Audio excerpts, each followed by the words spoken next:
Welcome in next lecture. चलिए lecture number 14 start करते हैं। हमने प्रीवियसली जो लेक्चर था उसमें हमने क्या क्या देख लिया। हमने देखा है स्टोइकोमेट्रिक रिलेशन देखा है, किसके लिए, केमिकल रिएक्शंस के लिए, कि कैसे मोल मोल एनालिसिस करते हैं। मोल मोल एनालिसिस में हमने मोल मोल भी देखा, मोल पार्टिकल भी देखा, और हमने मास रिलेटेड भी देखा था। लास्ट में जाते वक्त मैंने जिसको क्वेश्चन दिया था CTQ, और मैंने बोला था कि जो लोग कमेंट करेंगे ठीक है उनका मैं चेक करूंगा, ठीक है। और प्लस में मैंने ये भी बोला था कि मैं उसको यूनिटरी मेथड से मास रिलेटेड वाले कंसेप्ट को मैं डिस्क्राइब कर दूंगा, और मैंने उसको डिटेल भी किया था। चलो तो आज उसी क्वेश्चन के साथ स्टार्ट करते हैं। क्वेश्चन क्या था मेरा, कैलकुलेट द, क्वेश्चन ये था मेरा कि कैलकुलेट द, क्वेश्चन है मेरे पास कैलकुलेट द, क्वेश्चन ये था कि कैलकुलेट द क्या है बेटा, mass of, calculate the mass of O2 gas, क्या हो रहा है,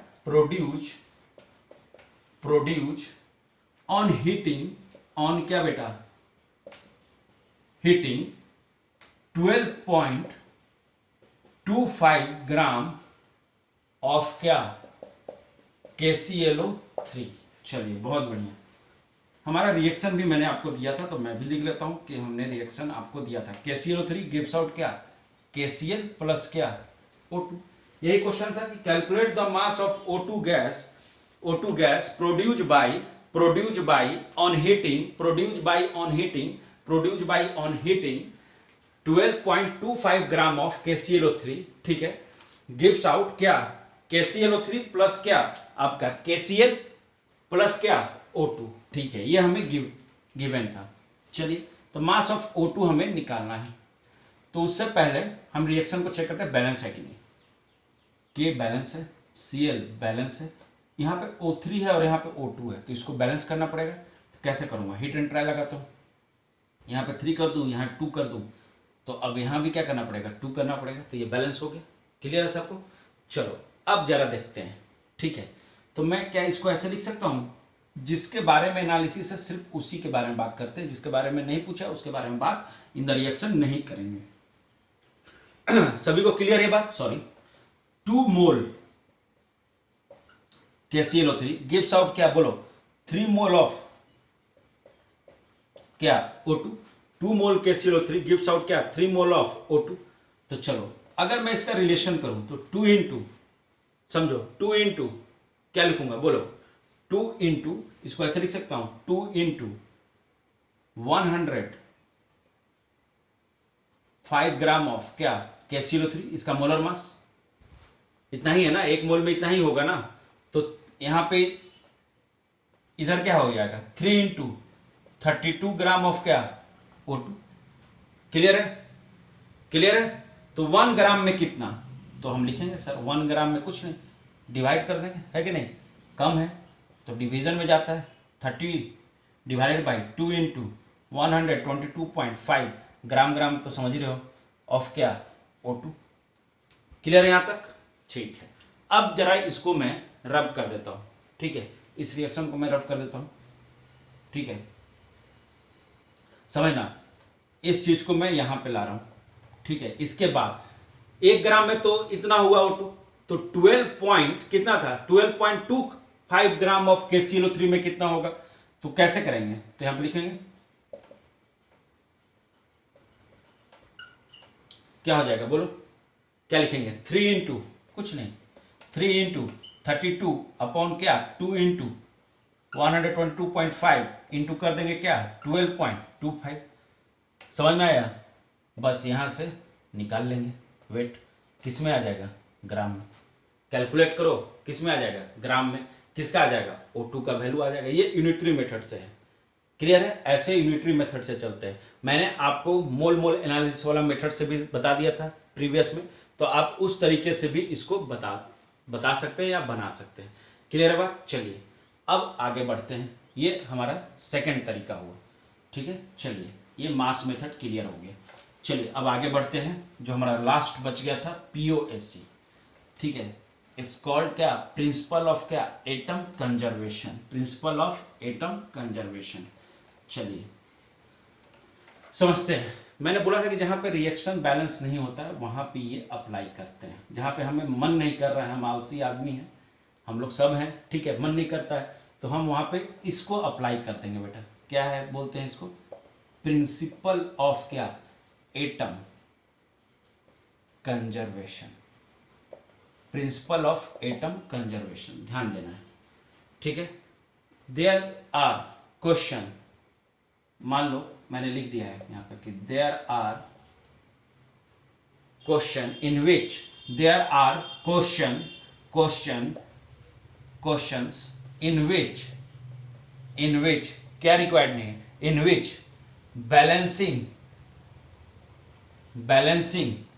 विच balancing of reaction, balancing of क्या, रिएक्शन इज नॉट क्या, इजी। अगर इजी नहीं है तो हम क्या करेंगे, इस प्रिंसिपल को लगा देंगे। या मान लो एक और डाउट तुम्हारे मन में आएगा, इफ इन एग्जाम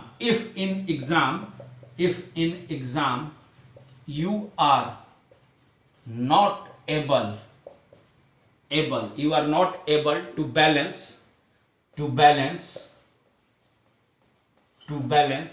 any क्या, रिएक्शन, देन तुम इसी कंसेप्ट को लगाओगे, क्या, पीओएससी को लगा दोगे, ठीक है। देन पीओएससी इज यूज्ड, समझ आ रही है, पीओएससी इज यूज्ड, क्लियर है बात। देखो एक और पॉइंट यहां पे लिख रहा हूं, पीओएससी इज यूज्ड फॉर क्या, कॉमन एटम्स, ये पॉइंट ध्यान रखना, पीओएससी आर यूज्ड फॉर क्या, कॉमन क्या, एटम्स, ऊपर लिख दिया मैंने, कॉमन एटम्स, ध्यान देना, कॉमन एटम्स के लिए यूज होता है, पीओसी आर यूज फॉर क्या, कॉमन एटम्स, ये ध्यान देना है पॉइंट्स को।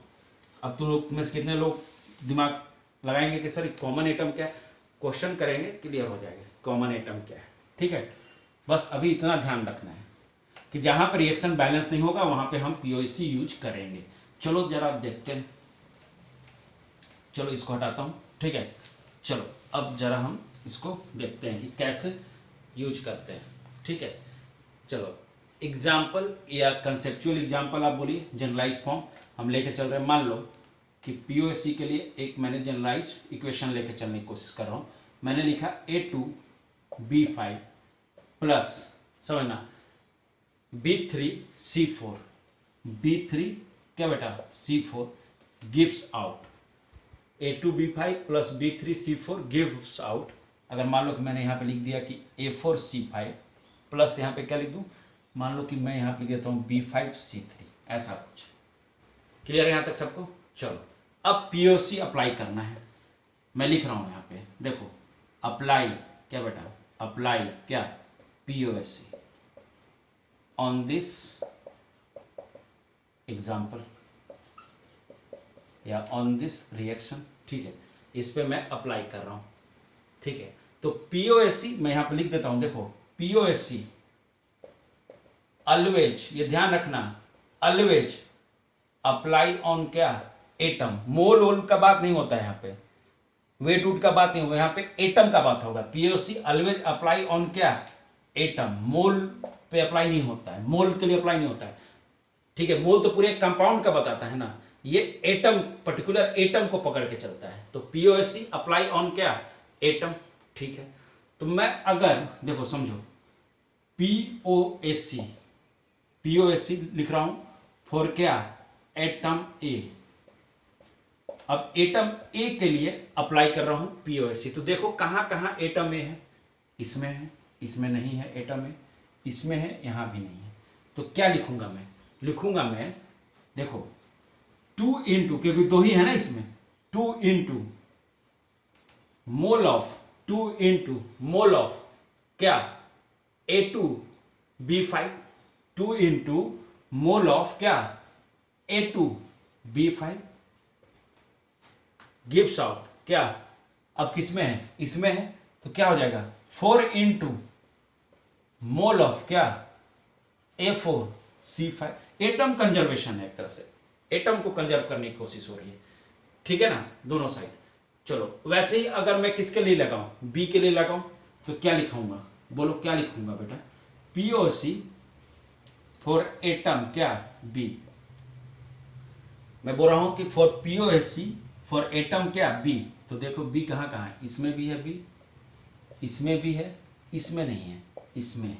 तो मैं लिखूंगा, क्या लिखूंगा, देखो 5 into mole of A2B5 plus क्या लिखूं, यहां पे 3 है तो क्या लिखूंगा 3 into mole of B3C4 gives out. अब इसमें है तो क्या लिखूंगा 5 इंटू मोल ऑफ क्या B5C3।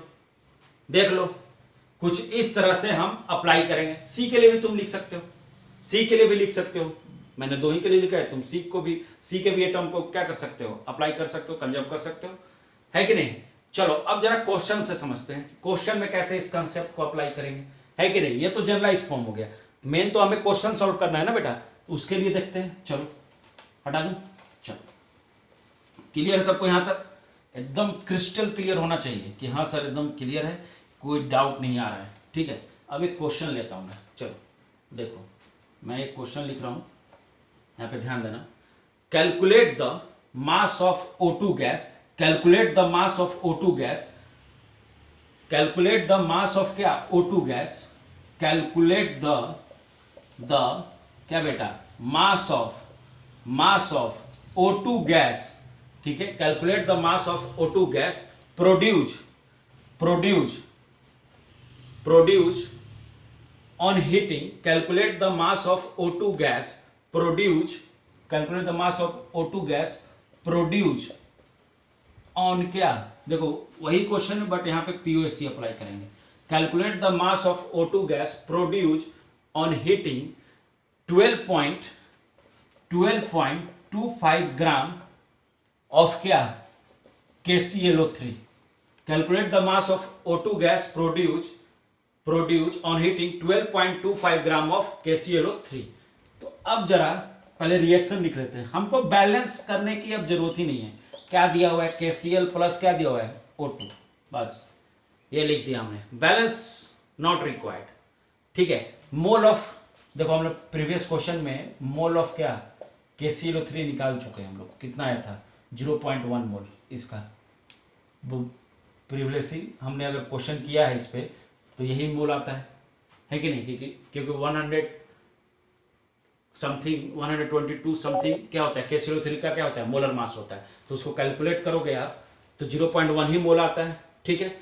चलो अब आते हैं, हमें पूछा क्या है calculate the mass of O2 gas. तो देखते हैं कॉमन एटम, तो कॉमन देखो कॉमन एटम का कंसेप्ट आ गया।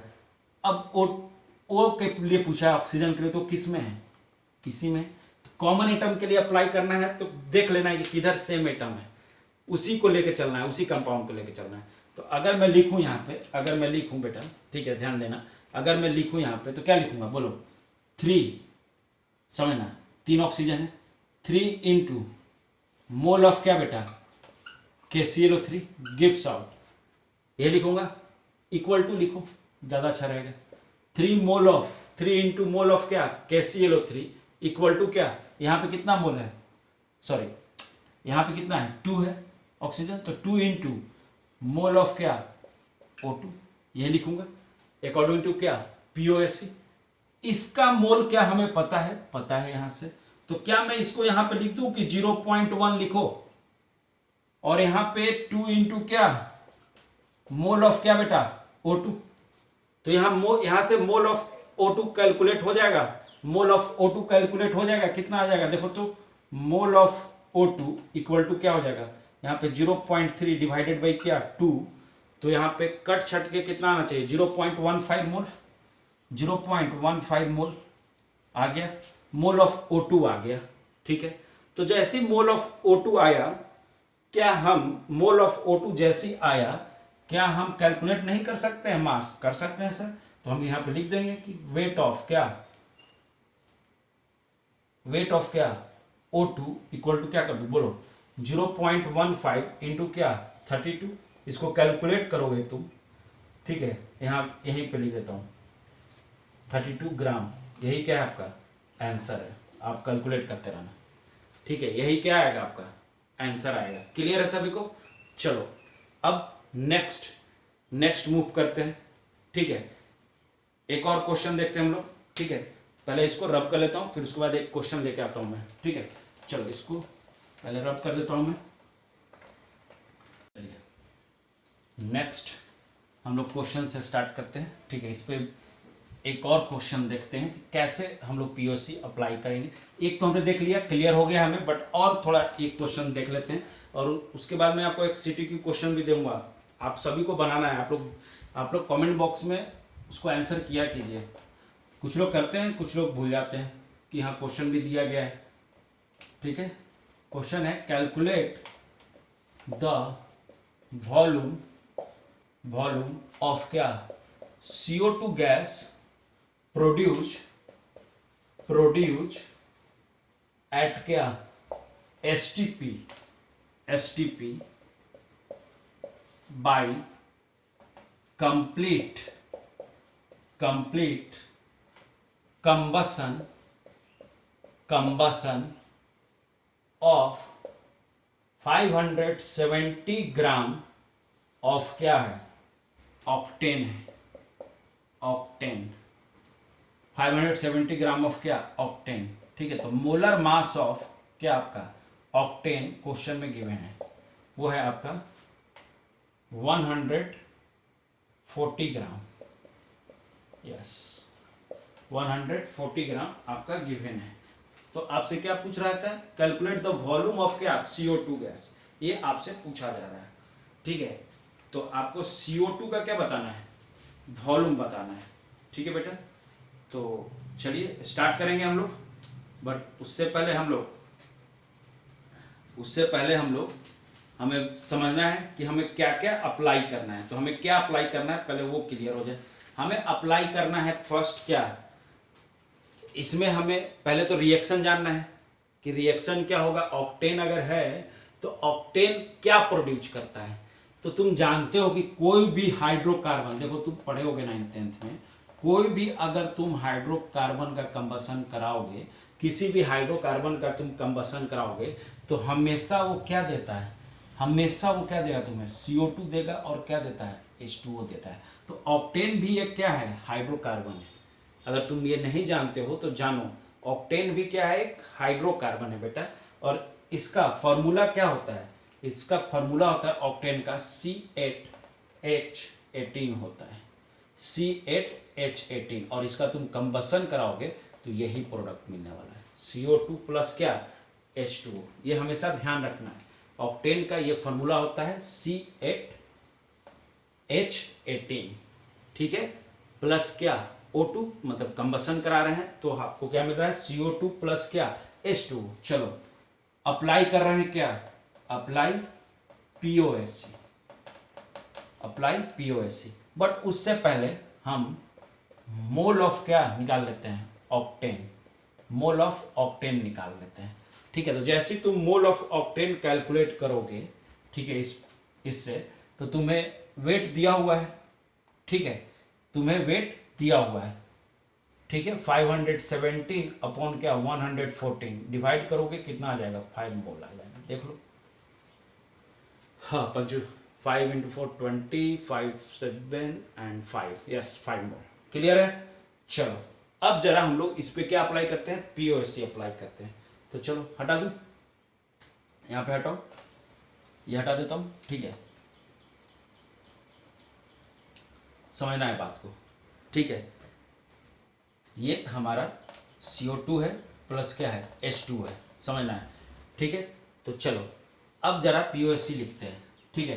तो यहाँ पे क्या लिखूंगा 8 mole of C8H, 8 mole of क्या लिखूंगा 8 मोल, क्योंकि इन्हीं के बीच की बात हो रही है। तो 8 मोल ऑफ क्या 8 मोल ऑफ, क्योंकि 8 ही है ना यहाँ पे कार्बन, 8 मोल ऑफ क्या C8H18 गिव्स आउट क्या है, यहाँ पे कितना कार्बन है 1 है, तो इसको इक्वल टू कर दो, कोई दिक्कत नहीं। 1 इंटू क्या मोल ऑफ क्या CO2, यही लिखोगे, देखो क्या कोई दिक्कत है इसमें, नहीं। चलो तो यहाँ पे 8 इंटू, देखो वहां पे कितना मोल आया था, 5 मोल आया था ना, इसका वैल्यू 5 मोल आया था ना ऑक्टेन का, ठीक है। तो 8 इंटू 5 इक्वल टू क्या, इतना मोल ऑफ क्या CO2 आ गया। देखो समझो बात को, इतना मोल ऑफ CO2 आ गया, कोई दिक्कत है यहाँ पे नहीं सर। तो कितना मोल ऑफ CO2 आ गया, देखो जरा ऐसे इसको लिख देता हूं, कितना मोल ऑफ CO2 आ गया, तो mole of CO2 equal to क्या आ गया 40 मोल हो गया। क्लियर है। तो एक मोल, ध्यान दो यूनिटरी मेथड, एक मोल ऑफ CO2 में कितना, STP पे बात कर रहा है क्या, हाँ STP पे, तो कितना लीटर होता है 22.7 लीटर। तो 40 मोल में कितना हो जाएगा, तो अरे बढ़ गया ना, तो क्या हो जाएगा मल्टीप्लिकेशन हो जाता है, ये तुम्हें मैंने बताया है। तो 40 इंटू क्या हो जाएगा 22.7, तो इसको कैलकुलेट करोगे तो तुम्हारा क्या आ जाएगा आंसर, इतना लीटर आंसर आएगा। क्या वॉल्यूम ऑफ क्या आ जाएगा CO2 आ जाएगा। अगर तुम इसे कैलकुलेट करोगे तो वॉल्यूम ऑफ क्या आ जाएगा आपका CO2 निकल के आ जाएगा। चलो एक मैं तुम्हें क्वेश्चन देता हूं, ठीक है, उसको आपको CTQ है आपका, वो आपको बेटा बनाना है, ठीक है। तो चलो वो क्वेश्चन मैं दे देता हूं आपको, ठीक है, उसको आपको बना के इन द कमेंट बॉक्स आपको आंसर करना है, ठीक है। बहुत इजी क्वेश्चन है, बस सेम तरीके से आपको सॉल्व करना है। VOC लगाना है या नहीं लगाना है वो आप देखिएगा, ठीक है, कि कैसे उसको सॉल्व करेंगे, ठीक है। क्वेश्चन है हाउ मच, ठीक है बेटा, how much HCl is needed, how much HCl is needed for complete, for क्या बेटा complete, how much HCl is needed for complete reaction, for complete क्या बेटा reaction with, how much HCl is needed for complete reaction with क्या 69.6 ग्राम of क्या है बेटा MnO2, ठीक है। पूछ रहा है कि how much HCl is needed, कितना HCl रिक्वायर्ड है for complete reaction with 69.6 gram of MnO2 के साथ, ठीक है। तो समझना है आपको इस बात को, बेटा, ठीक है, समझना है आपको इस बात को कि कितना रिक्वायर्ड होगा, ठीक है। आपको मैं समझो रिएक्शन में दे देता हूँ, ठीक है, कि आपको कहीं ढूंढने की जरूरत ना पड़े, ठीक है।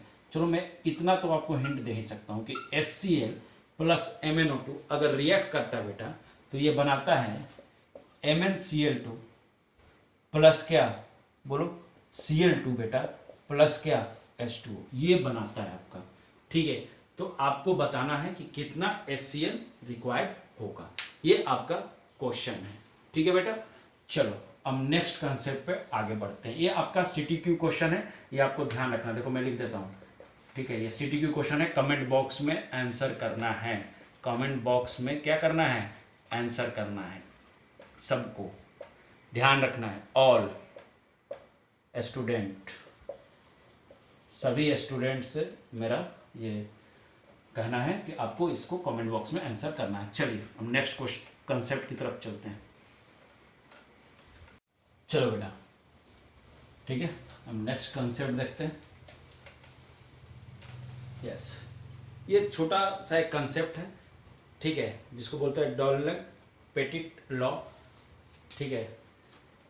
इसके बारे में थोड़ा देख लेते हैं हम लोग।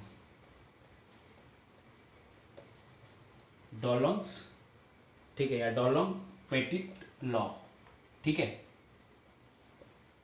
पेटिट लॉ बोलते हैं इसको, ठीक है, डॉल्टन-पेटिट लॉ बोलते हैं। क्लियर है। इसमें क्या है समझना बात को कि एटॉमिक मास, ध्यान देना, एटॉमिक मास छोटा कंसेप्ट है बट कभी कभी बीच में आ जाता है तो दिमाग खराब होने लगता है, ठीक है, अगर नहीं पता हो तो। एटॉमिक मास इनटू क्या स्पेसिफिक हीट, और नीट और मेन का कोई भरोसा नहीं रह गया, क्योंकि क्वेश्चंस बहुत ज़्यादा रिक्वायरमेंट है उनको। अब कारण है क्योंकि वो पेपर बहुत ज़्यादा बना रहे हैं, एक साल में 3-4 एग्जाम हो रहे हैं, तो ऑफकोर्स बेसिक जो चीज़ें हैं आपको क्लियर होनी चाहिए, ठीक है। तो एटॉमिक मास इक्वल टू क्या स्पेसिफिक हीट इक्वल टू क्या लिखा गया जाता है 6.4 लिखा जाता है। अब ये क्या है ठीक है, ध्यान देना है, ये लॉ सिर्फ किसके लिए, मेटल्स के लिए लगाएंगे हम, गैस के लिए अप्लीकेबल नहीं है, ठीक है। और एक और चीज, ओनली अप्लाइड फॉर क्या, सॉलिड, ओनली, ये लिख देता हूं मैं, ओनली अप्लाइड फॉर क्या, अप्लाइड फॉर क्या, सॉलिड, ये ध्यान देना है बात को, ठीक है। और ये जो स्पेसिफिक हीट दिया गया है, ध्यान रखना, ये हमेशा यूनिट इसका ध्यान रखना, कैलोरी पर ग्राम में दिया हो, ठीक है, तो आपको इजी हो जाएगा कैलकुलेशन। नहीं तो बहुत गलतियां होती हैं स्पेसिफिक हीट के रिगार्डिंग जब यूनिट के रिगार्डिंग, ठीक है, तो ये ध्यान रखना है। तो मैं यहाँ पे 2 पॉइंट लिख देता हूँ, ठीक है। मैं पहला पॉइंट लिख रहा हूँ कि हायर द एटॉमिक मास, इसका कंसेप्ट है हायर द क्या बेटा, atomic mass, higher the atomic mass, mass comma थोड़ा बड़ा लिख देता हूँ, ठीक है, हायर द एटॉमिक क्या बोल रहा हूँ, मास, लेसर, क्या लेसर हो जाएगा, बोलो, higher the atomic mass, lesser will be क्या, बोलो, लेसर क्या हो जाएगा, लेसर विल बी क्या बेटा, लेसर विल बी क्या, स्पेसिफिक हीट, ठीक है। जितना एटॉमिक मास बढ़ेगा उतना ही ज्यादा क्या होगा आपका, सॉरी, जितना एटॉमिक मास बढ़ेगा उतना ही कम क्या होगा आपका, स्पेसिफिक हीट होगा। एक और पॉइंट समझ लो, एक्सेप्शन किसके लिए है, तो बी एसआई सिलिकॉन एंड क्या, डायमंड में ये रूल लागू नहीं होगा, एक्सेप्शन है, ठीक है, वहां पे ये लागू नहीं होता है, एक्सेप्शन आता है, ठीक है। अब क्यों है एक्सेप्शन, वो हम लोग जब पढ़ेंगे मेटलर्जी वगैरह तो वहां पे देखेंगे, अभी नहीं, ठीक है। चलो, तो ये ध्यान रहेगा।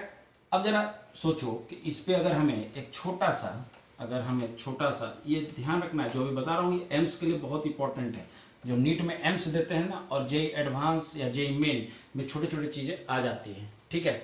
अगर मैं यहाँ पे एक छोटा सा ऐसे ग्राफ बना दूँ, मान लो, ठीक है, एटॉमिक क्या, मास, ठीक है, इस पे है, और यहाँ पे क्या है, स्पेसिफिक हीट है, तो कैसा ग्राफ आता है पता है, रेक्टेंगुलर हाइपरबोला ग्राफ आता है, इनके बीच में रेक्टेंगुलर हाइपरबोला ग्राफ आता है, क्लियर है बात। चलो, इस पे एक क्वेश्चंस भी देख लेते हैं कैसा आता है, ठीक है। तो चलो क्वेश्चंस कर लेते हैं, हटा दूं, चलो एक क्वेश्चंस देख लेते हैं, ठीक है। चलो बेटा, एक क्वेश्चंस मैं लाया हूँ, ठीक है, उस क्वेश्चन को हम लोग यहाँ पे देख लेते हैं, ठीक है। चलो, क्वेश्चंस क्या है यहाँ पे देखते हैं, क्वेश्चन क्या दिया हुआ है। क्वेश्चन है मेरा कि आपका क्वेश्चन है कि स्पेसिफिक हीट, स्पेसिफिक हीट,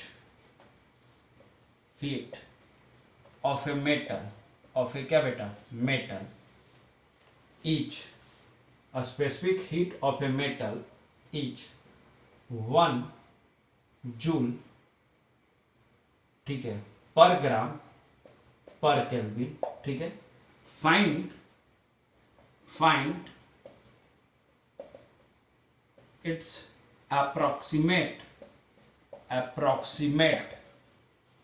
क्या, एटॉमिक क्या, मास, अप्रोक्सीमेट एटॉमिक मास बेटा, ठीक है, बहुत बढ़िया, ठीक है। तो स्पेसिफिक कितना दिया हुआ है, देखो, specific heat of a metal is क्या दिया हुआ है, 1 जूल पर ग्राम पर केल्विन, फाइंड इट्स क्या, अप्रोक्सीमेट एटॉमिक मास, दिख रहा है सबको, क्लियर है।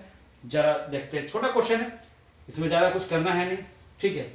तो हमें क्या दिया हुआ है, स्पेसिफिक हीट दिया हुआ है, एस दिया हुआ है, कितना दिया हुआ है, 1 जूल, ठीक है, पर ग्राम पर केल्विन, बट हमने बोला था कि हमें हमेशा किस में लेना है, कैलोरी में, कैलोरी पर ग्राम पर केल्विन में लेना है। तो पता है क्या होता है, 1 अपॉन क्या, 4.14, मतलब 1 कैलोरी में ध्यान रखना है 4.2 जूल अप्रॉक्स होता है, अप्रॉक्स मैंने लिखा है, ठीक है। तो बस वही लेके चल रहा हूँ, ठीक है। तो क्या लिख लूंगा, बोलो क्या लिखूंगा, एटॉमिक, ठीक है, एटॉमिक मास या वेट, बोलो, इनटू क्या, 1 अपॉन क्या लिखूंगा, 4.2 लेके चलता हूँ अप्रॉक्स, इक्वल टू क्या, 6.4, कैलकुलेट करोगे, अगर मैं इससे हटा दूं, इससे हटाओ, ये हटा देता हूँ, ठीक है। अगर तुम इसे कैलकुलेट करोगे कैसे, क्या लिखोगे बोलो, कुछ नहीं, तुम ऐसे लिखोगे कि एटॉमिक मास, ज़्यादा टाइम नहीं रहता इसमें, एटॉमिक मास इक्वल टू क्या कर देंगे 4.2 इंटू क्या 6.4, इसको कैलकुलेट करो, तुम्हें एटॉमिक मास पता चल जाएगा वहाँ पे। और ये सारे क्वेश्चंस में आता है, ठीक है, ये लगभग बहुत सारे क्वेश्चन के अंदर बीचों बीच आ जाएगा और तुम्हें पता ही नहीं चलेगा अरे यार स्पेसिफिक हीट दे दिया है तो हम एटॉमिक मास कैसे निकालें, एटॉमिक मास तो हमें दिया ही नहीं है, ठीक है, इन द क्वेश्चन हमें एटॉमिक मास नहीं दिया है सर, कैसे करेंगे। तो ये सब छोटी छोटी बातें हैं बट बहुत इंपॉर्टेंट है, ठीक है। तो आज हमने, ठीक है, आज हमने पीओएससी पढ़ लिया है और ये डनलॉग-पेटिस लॉ पढ़ा है, ठीक है, इसका यूज हमने देख लिया है कैसे करते हैं, ठीक है बेटा। तो चलो अब बेटा हम लोग नेक्स्ट क्लास में, ठीक है, कुछ और थ्योरीज वगैरह देखेंगे मोल कंसेप्ट का, ठीक है, एम्पेरिकल फार्मूला वगैरह, लिमिटिंग रिएजेंट, ये सब आएंगे, ठीक है। तो चलिए मिलते हैं आपसे नेक्स्ट क्लास में। और आपको जो क्वेश्चन दिया गया प्लीज़ कमेंट बॉक्स में उसका आंसर जरूर किया करें। आपसे हर बार मैं बोलता हूँ और हमेशा बोलता रहूँगा जब तक आपका कमेंट नहीं आएगा, ठीक है। तो कमेंट करते रहना है सभी को। चलिए, थैंक यू सो मच।